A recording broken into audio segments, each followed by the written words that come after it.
Hello humans of the world, I hope you guys are well, managing to stay fit on shift. Your girl has just finished night shift number 4.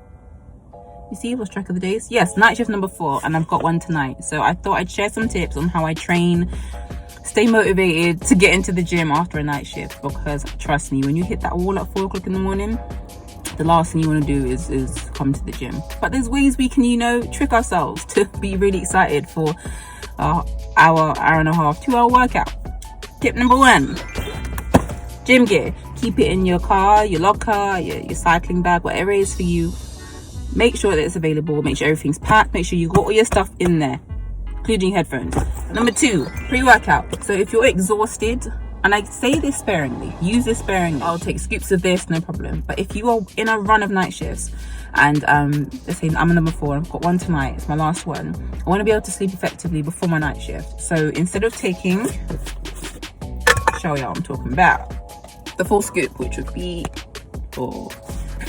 this, that'd be a full scoop. I'll take a quarter or maybe half if I'm feeling exhausted, and I'll neck it, wash it down a bit of water, just like a shot. The key to that is because I want to feel like have enough energy to get through the workout, but not too much that I'm still going to be wired at 1 p.m, because then I'm just not going to sleep very well. So tip number 3, I think, is key to recognize when you're too tired. So be aware that you're not going to be training as hard as you would if you've had a full night's sleep, that you might be slower moving through exercises, and that's okay. So just give yourself a break. The fact that you're here in the gym with your gym gear on, just breathing in the gym air, is something to be celebrated. So I'm going to stop rambling and show you what I'm going to do today, which will probably be a leg day. And yeah, we'll just get into it. You can hear the sirens in the distance. They never stop. Okie dokie. So here I am. My cleaning station.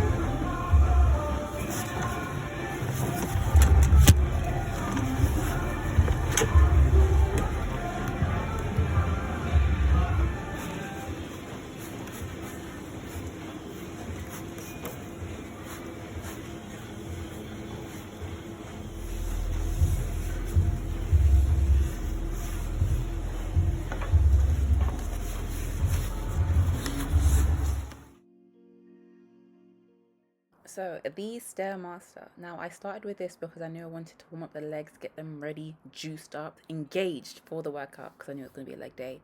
And I think I start at level 8 intensity and bring it up by 2 until I'm really sweating, and then I'll bring it down if I feel like I need a bit of a breather. The key is just to get the legs warmed up. As you can see, I'm destroyed. We're now engaged in the glutes. There's no right way to do this. You don't even need to use a resistance band. I think the key is just to really work the muscles you want to target. So my glutes there being worked. I am abducting, is when you take away from the glute. I'm abducting my legs sideways, both sides, and then bringing them backwards to really squeeze and target those glutes. But there's so many different ways to do this, with or without resistance bands, dumbbells, weights. But I like to do this before I do any exercise to make sure my booty is always engaged.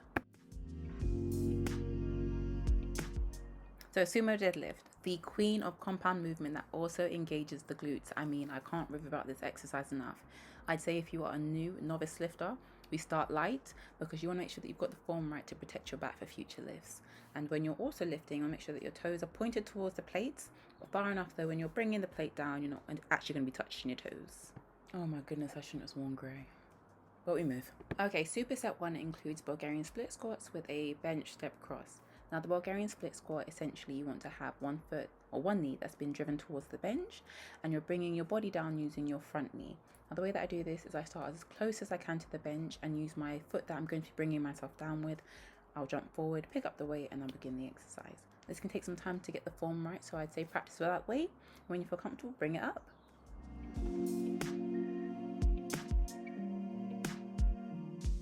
You want to superset this. So once you finish your Bulgarian split squats, you get straight into this. Dash the weight into the corner safely, and then you want to keep yourself low with the knee that's on the bench and bringing the other leg across the bench. As so, your legs will burn, I can assure you.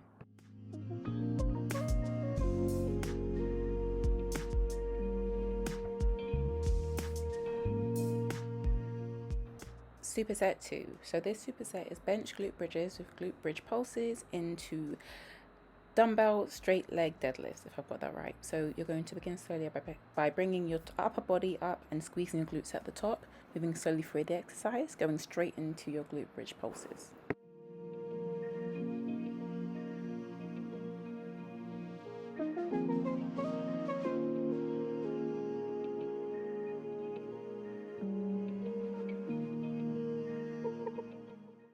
So these are glute bridge pulses. So it's just a real quick movement to really engage the glutes where you just pulse whilst your body is up in the air.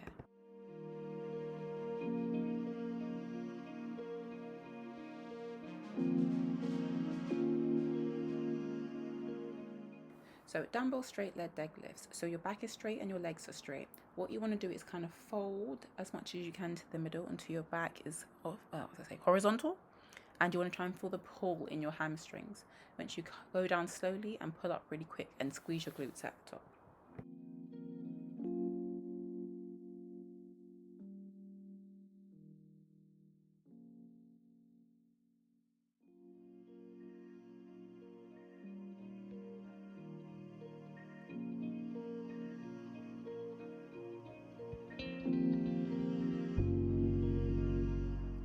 Superset 3 includes goblet squats with goblet squat oblique twists and calf raises. Now we begin with goblet squats, which essentially is where your knees are shoulder width apart. You get down as low as you can while holding the goblet, which is the dumbbell, in the middle of your body. Now once you get to the top of your fifth squat, you want to start incorporating the oblique twist, which is where you just twist your body from side to side to engage your core, which is what I will be doing now. So this will be essentially squat number 5 to number 10, if that's the number of reps you're going to do. And then you're going to go straight into your calf raises after this.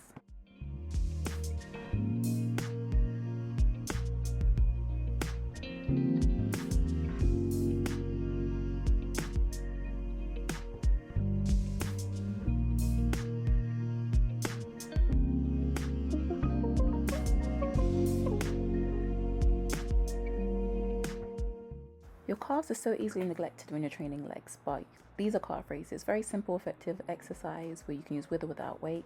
If you're not using weight, I suggest that you increase the reps, but I use the weight because this is what I was using for goblet squats. Bring yourself up using your toes. So abs, I love to engage abs in any workout that I do. So this is what I call a shoulder ab crunch, where you use a dumbbell that's comfortable for you and you bring your elbow and knee to touch by driving it forwards, and then bring your elbow and knee to touch by driving on the side. Try and work your obliques and your front abs. I will do about 8 reps. So 1 forwards touch and 1 sides touch equals 1 rep, and then I will repeat that the same number of times on each side.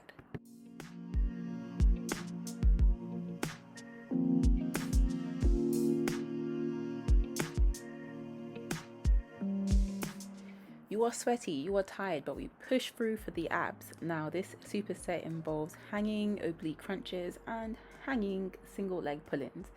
Now the hanging oblique crunches essentially is where you bring both knees to either side of your body for 8 to 10 reps, and then you'll go straight into single leg pull-ins to try and work your lower body, to try and engage your abs, just as you're completely tired and sweaty.